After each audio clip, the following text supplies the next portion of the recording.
บายดีท่านพ่อแม่พี่น้องตลอดทานผู้ชมทั้งบ้านที่ฮักแพงทุกท่านขน้อยดรคำพานศิรวงศ์สบายดี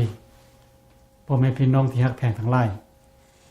ผู้ข้าชื่อว่าดรธรรมวรรณรินทร์ไปนิพพานพี่น้องไปนิพพานแสดงถึงคำว่าพ่อแม่พี่น้องนี่ขอแต่งกันวันนี้เจ้าเตรียมแจ้งตัวนี้บรรลุอะไรเลยตอนนี้ขั้นว่านี้มีตัวโอเคมียังตื่นสำหรับวันนี้เจ้าแล้วต่อไปนั้นพ่อนะข้อต่อไปพระพุทธเจ้าบรรตัดว่านาหิปปัสสิโตปโรปคาติสมโนโหติปรังวิเฮทยันโตหมายความว่าผู้ได้สิเอิ้นตัวว่าเป็นบัพพสิทธิ์นะถ้าว่ายังเบียดเบียนผู้อื่นอยู่ยอมบ่เอิ้นวันประสิทธิ์ใดแสดงถึงคำว่าผู้จริงๆมันเป็นภิกขุหรือว่าเป็นพระปัจเจกนี่แปลว่าต้องบ่มีคำว่าเบียดเบียนแม่นแล้วต้องหมายความว่าถือเป็นถือว่าง่ายๆว่าแนะนำเป็นเพศสมณะแล้วนี่หมายความว่าต้องเป็นคนวางเฉย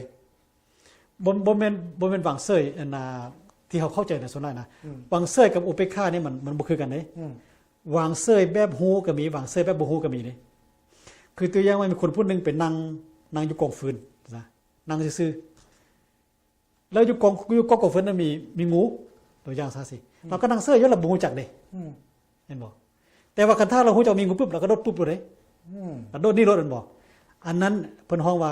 อุเบกขาหรือวางเสยแบบคนบ่ฮู้เห็นบ่บัดนี้คันถ้าอุเบกขาแบบคนที่ฮู้จักกันนะคือม่วนคนผู้นึงเป็นนายกองฟืนนั้นแต่ว่าเห็นงูอยู่ตาเห็นอยู่แต่ว่าตาน่ะสักตาแต่ว่าตัวเองอยู่บนนี้บ่ติงเลยพิจารณาเบิ่งมันอยู่คล้ายๆกับบ่ตื่นเต้นบนนี้ข้อนี้ซั่นได้หมายความเมื่อเวลาครูบาอาจารย์เพิ่นปฏิบัติคำว่าอุเบกขาก็อุเบกขาแบบผลหูบ่แม่นอุเบกขาแบบตื่นคันฮู้จักแล้วก็โดดนี่คือผู้ข้าบ่กินก็ลักษณะนั้นอันนี้เนี่ยมันบ่แม่นวางเสยเด้ฮู้จักแต่ว่าฮักบ่มีปฏิกิริยาตอบคือคนด่ามาปุ๊บสินะเพิ่นบ่ตอบคืนเด้บ่หมายว่าเพิ่นวางเสยบ่แม่นจิตใจเพิ่นอาจจะเครียดถ้าเพิ่นบ่ได้สำเร็จอรหันต์เถื่อนก็แต่ว่าเพิ่นบ่วางเสยได้เพราะว่าจิตใจเพิ่นยังเป็นรุชนอยู่แต่เพิ่นบ่โต้ตอบบ่มีปฏิกิริยาตอบอันนั้นแหละเพิ่นอุเบกขาแต่เป็นถือว่าเป็นอุเบกขามาโอเคระบาดมีหยังเกี่ยวกับเรื่องตัวที่ว่าสิ่งที่ว่าถอยคำบอกที่ออกจากพระโอษฐ์ของพระสัมมาสัมพุทธเจ้าที่ทานกล่าวมาเดี๋ยวนั้น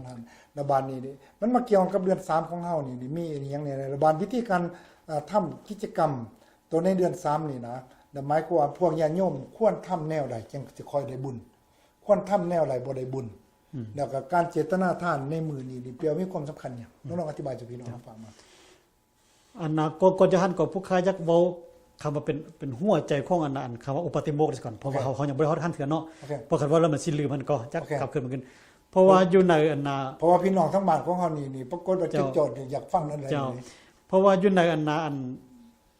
นหัวข้อใหญ่ของอวัตถเป็นกบอันน่ะพวกอันน่ะนักปราชญ์อาจารย์ทั้งหลายเพิ่นเอา3ข้ออย่างนี้เป็นหลัก1สัพพะปัสสะอาการนังนี่2มากุศลสุปสัมปทา3มาสัจจิตะประโยชน์ปนังเอตังพุทธนาศาสนังอันนี้เพิ่นอ่อนว่าหัวใจของพุทธศาสนา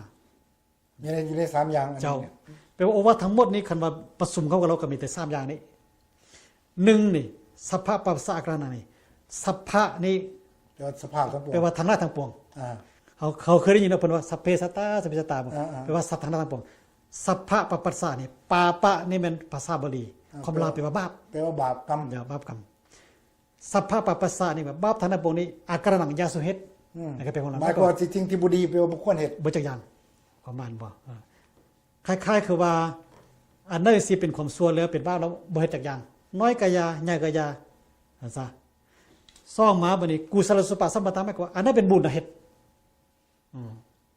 แล้วข้อที่3นี่เพิ่นว่าสาจิตตะประโยชน์ปนังเอตังพุทธนาศาสนังสร้างจิตใจให้เข้าสะอาดเอตังพุทธนาศาสนังอันนี้แหละคือคำสอนของพระพุทธเจ้าทั้งหลายพระพุทธเจ้าที่ผ่านมาก่อนๆก็ดีพระพุทธเจ้าเขาในนี้คือพระโคดมนี้ก็คือกัน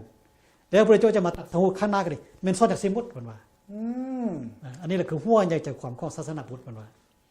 ก่อนมาฮอดตอนนี้นี่นั่นก็อยากให้ท่านพ่อแม่พี่น้องของพวกเฮาทั้งบ้านนั่นได้มีโอกาสหายใจดื่มน้ำเย็นรับประทานของหวานอีกน้อยหนึ่งเพื่อหวานจะเข้าอยู่ในถ้อยคำตัวจริงๆคำถามที่ผู้ขาได้เสนอนำทานเมื่อก่อนนั้นเพิ่นจะให้คำตอบอันสวยงาม โอเคเพื่อเป็นการเสียเวลากรุณาเลยโอเคเมื่อเวลากลับมาหอดตอนนี้เลยนี่แล้วเลยหมายก็ว่าเก็บว่ามันชุดเลยเพื่อไว้รายละเอียดพ่อแม่พี่น้องทั้งบ้านกำลังมีความสนใจอยู่ในตอนนี้นี่นะ เจ้าแล้วบัดนี้โอวาทอื่นก็ที่ว่าเพิ่นประกอบน่ะมันก็คันถ้าเฮาจะเบิ่งแล้วก็มันเกี่ยวกับพระภิกษุส่วนหลายนะคือตัวอย่างเพิ่นว่าปฏิโมกข์เขจะสร้างบโรสินะเฮาสำรวมอยู่ในปฏิโมกข์สินะเฮาไทบ้านนี่เฮาบ่รู้จักเด้แม่นบ่ เพราะว่าเฮาบ่ค่อยได้ แม่นแหละ ฟังปฏิบัติ อันนี้ก็แม่นมากกว่าแม่นคำสอนที่ว่าเน้นหนักใส่พระภิกษุส่วนหลายจังซะแล้วข้อนึงก็คือเพิ่นว่า